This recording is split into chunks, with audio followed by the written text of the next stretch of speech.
ముగ్గురు 9th class పిల్లలు కలిసి ఒక టీచర్ని చంపేశారు.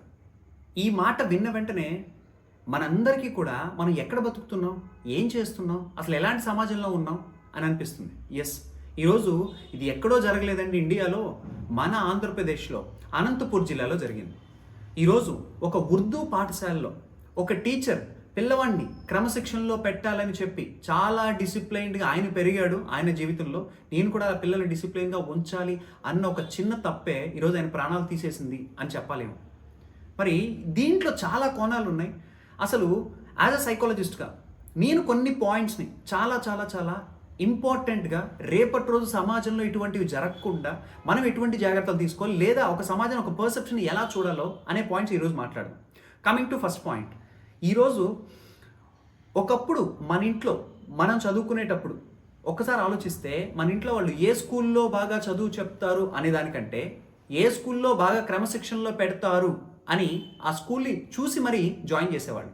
ఎస్, మరి ఈరోజు పరిస్థితుల్లో సార్ మా పిల్లవాడికి చదువు రాకపోయినా పర్లేదు, మా పిల్లవాడి వంటి మీద దెబ్బ పడితే మాత్రం బాగుండదు.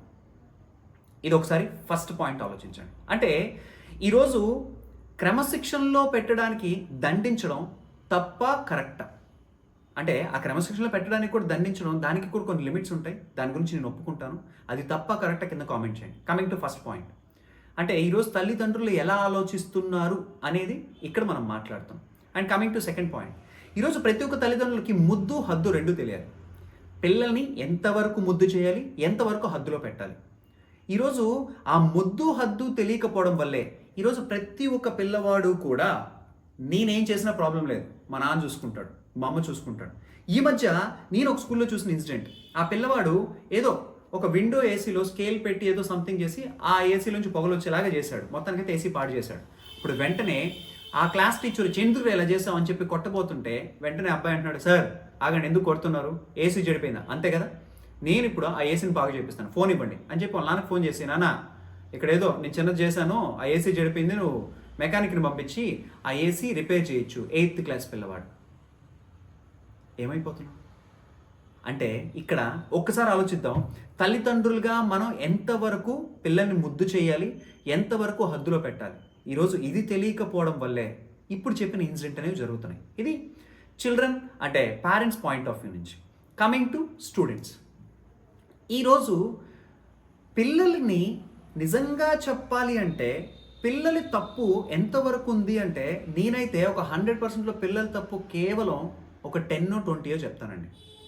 ఎందుకు అంటే వాళ్ళు నిజంగా ఒక బంకమట్టి ముద్ద, దాంతో నువ్వు శివలింగం చేసి అభిషేకం చేస్తావో నీ ఇష్టం, లేదు అంటే దాన్ని ఒక ఆటం బాంబ్ లాగా మారుస్తావు, లేకపోతే ఇంకేదైనా చేస్తావు. అంటే ఒక బంకమట్టి ముద్దని నువ్వు ఏం చేస్తే సమాజానికి అదే కనిపిస్తుంది.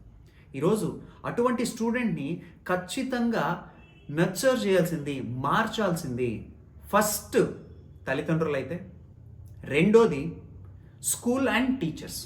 ఈ స్కూల్ అండ్ టీచర్స్కి పాయింట్కి వస్తే ఈరోజు మనం అన్నీ ఒకేలాగా ఉండవు, అన్ని విషయాల్లో అన్నీ కరెక్ట్ అవ్వవు కూడా. ఈ పర్సెప్షన్లో మాట్లాడుకుంటే స్కూల్లో టీచర్స్ కూడా పిల్లల్ని కొట్టడానికి భయపడుతున్నారు, లేదా పిల్లల్ని దండించడానికి భయపడుతున్నారు, పిల్లల్ని డిసిప్లిన్లో పెట్టడానికి భయపడుతున్నారు. ఎందుకు అంటే ఇందాక మనం మాట్లాడిన రీజనే, తల్లిదండ్రులు మీడియాని తీసుకొని పైకి వచ్చేయచ్చు. కానీ ఈరోజు కొన్ని విషయాల్లో చూస్తే ఎక్కడైతే టీచర్స్ నిజంగా కరెక్ట్గా దండించాలో అలా కాకుండా ఇష్ట ప్రకారం వాళ్ళని ఎలా పడితే అలా కొట్టడం, వాళ్ళని హింసించడం కూడా మనం చాలా వీడియోలు చూసాం. అంటే ఇక్కడ బాధ్యత తీసుకోవాల్సింది కూడా టీచర్స్ ఏదో లెక్చరర్స్గా వాళ్ళ సైడ్ నుంచి వాళ్ళు ఎంత బాధ్యత తీసుకోవాలి అని కూడా వాళ్ళకి తెలియాలి. అంటే ఇక్కడ మంచి ఉంది, ఇక్కడ చెడు ఉంది. ఈ పాయింట్ కూడా ప్రతి ఒక్క టీచర్ అర్థం చేసుకోవాలి. And coming to third point, ఈరోజు సొసైటీ, కల్చర్, మీ పిల్లవాడు, మీ అమ్మాయి ఎవరితో ఫ్రెండ్షిప్ చేస్తున్నారు, ఎవరితో ఉంటున్నారు అని తెలుసుకోవాల్సిన బాధ్యత ఎవరిదంటారు? మీరే చెప్పండి. మరి అలా తెలుసుకోకపోవడం వల్ల ఈరోజు ఎన్ని ప్రాబ్లమ్స్ వస్తున్నాయో మనకు తెలుసు. ఇంట్లో అమ్మా నాన్నకి మాత్రమే తెలీదు, ప్రపంచం అంతా తెలిసి ఉంటుంది. ఈరోజు అలాంటి పనులన్నీ కూడా బయట జరుగుతున్నాయి. అంటే ఇంట్లో వాళ్ళకి మాత్రమే తెలీదు, కానీ మిగతా చుట్టుపక్కల అంతా తెలుసు వీడు చేసే పనులు, సిగరెట్ కావచ్చు, మందు కావచ్చు, డ్రగ్స్ కావచ్చు, ఇంకేమైనా అవ్వచ్చు. అంతా తెలుసుకునేటప్పటికి ఫైనల్గా అయిపోయేటప్పటికి అన్నీ అయిపోతాయి. అప్పుడు తల్లిదండ్రులకు తెలుస్తుంది, సార్ మేమేం చేయమంటారు సార్, అడిగినప్పుడు ఫోన్లు కొనిచ్చాం, అడిగినప్పుడు బైకులు కొనిచ్చాం, అడిగినంత డబ్బులు ఇచ్చాం, మేము ఒకప్పుడు కష్టపడ్డాం, ఆ కష్టం వీళ్ళకి తెలియకూడదని పెంచాం. మరి ఒక్కసారి పేరెంట్స్ పాయింట్ ఆఫ్ వ్యూ నుంచి కూడా మనం ఆలోచిస్తే నిజమే, పేరెంట్స్ ఒకప్పుడు చాలా కష్టపడి చాలా చాలా చాలా కష్టపడి వాళ్ళకి తినడానికి తిండి లేని స్థాయి నుంచి ఈరోజు నా కొడుకు నా కూతురు ఆ స్థాయిలో ఇబ్బంది పడకూడదు అని చెప్పి వాళ్ళకి ఇచ్చే కంఫర్ట్స్ని వీళ్ళు మిస్యూజ్ చేస్తున్నారు. ఎందుకంటే ఇందాక నేను చెప్పిన థర్డ్ పాయింట్ వల్ల. అదే, నువ్వు యావరేజ్గా ఉంటున్న 5 పీపుల్ ఎవరైతే ఉన్నారో అందులో ఎక్కువ మంది ఫ్రెండ్స్ ఉంటారు.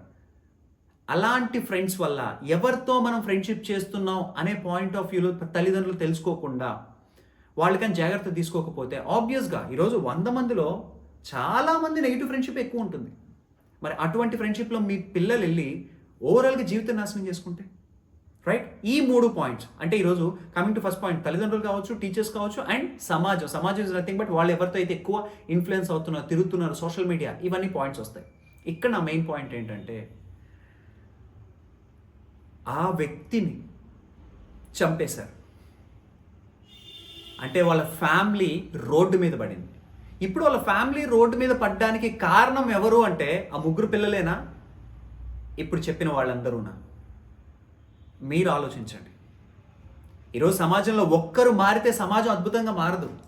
సమాజంలో కనీసం వాళ్ళ బాధ్యత వాళ్ళు. ఈ మధ్య నేను ఒక కొటేషన్ చదివాను, లాస్ట్ టైం ఒకసారి త్రివిక్రమ్ గారు కూడా చెప్పారు. నిజంగా సమాజం అద్భుతంగా ఉండాలంటే ఏం చేయాల్సిన అవసరం లేదు, ఎవడి పని వాడు సక్రమంగా చేస్తే చాలంట. మనం అద్భుతాలు చేయాల్సిన అవసరం లేదు. అబ్దుల్ కలాం లాగా, ఒక మిసైల్ మ్యాన్ ఆఫ్ ఇండియా లాగా ఈరోజు కొత్త కనిపెట్టాల్సిన అవసరం లేదు. మనం చేసే పని సక్రమంగా చేస్తే చాలంట. అలా ప్రతి ఒక్కరూ మనం చేసే పని కానీ సక్రమంగా చేయగలిగితే నిజంగా మనం దేశానికి హెల్ప్ చేసినట్టే. ఆ బార్డర్లో ఉన్న సైనికులు ఎంత కష్టపడుతున్నారో ఈరోజు మనం చేయాల్సిన పని మనం కరెక్ట్గా చేస్తే కనీసం వాళ్ళు చేసిన దాంట్లో మనం 10% మనం దేశం కోసం చేసినట్టు. ఈరోజు ఒకసారి ఆలోచిద్దాం, చిన్న విషయాల్లో ఆలోచిద్దాం. మనం చేయాల్సిన పని ఎంతవరకు మనం కరెక్ట్గా చేస్తున్నాం. ఈరోజు 1 కాదు, 2 కాదు, 3 కాదు, ఇలాంటి పాయింట్స్ వచ్చినప్పుడు ఇలాంటి ఏముంది ఇప్పుడు జరిగింది, న్యాయం జరుగుతుందా లేదా అనేది తెలియాలి. ఇలాంటి వీడియోస్ కనీసం వైరల్ అవ్వాలి. ఎందుకు అంటే ఇవి ప్రభుత్వం దాకా వెళ్ళాలి. ఆల్రెడీ ప్రభుత్వం కూడా కొన్ని వీడియోస్ చూశాను నేను, యాక్షన్ తీసుకుంటున్నారు, కమిటీలు వేశారు. వెరీ గుడ్, చాలా అనిపించింది నాకు వెంటనే, యాక్షన్ జరిగిన వెంటనే. మరి ఇప్పుడు ఆ 3 పిల్లల జీవితం ఏంటి? ఆ 3 పిల్లలకి ఆ తల్లి అంటే వాళ్ళ భార్య ఏమంటుందంటే ఉరిశిక్ష చేయాలి అంటుంది. ఎస్, ఆ 3 పిల్లలకి మాత్రం ఉరిశిక్ష చేయాలా? దానికి కారణమైన, ఎందుకంటే ఆమె చాలా కారణాలు చెప్పింది ఆ వీడియోలో ఆ కారణాలకి కారణమైన ప్రతి ఒక్కరిని దండించాలా? ఒక్కసారి ఆలోచించండి. అంటే ఈరోజు అదే మన ఇంట్లో జరిగితే, అదే మన నాన్నకి జరిగితే, అదే మన కొడుక్కి జరిగితే ఎక్కడికి వెళ్ళిపోతుంది? ఒక మనిషిని చంపడం ఏంటి బాస్? ఒక మనిషిని మనం చంపడం ఏంటి?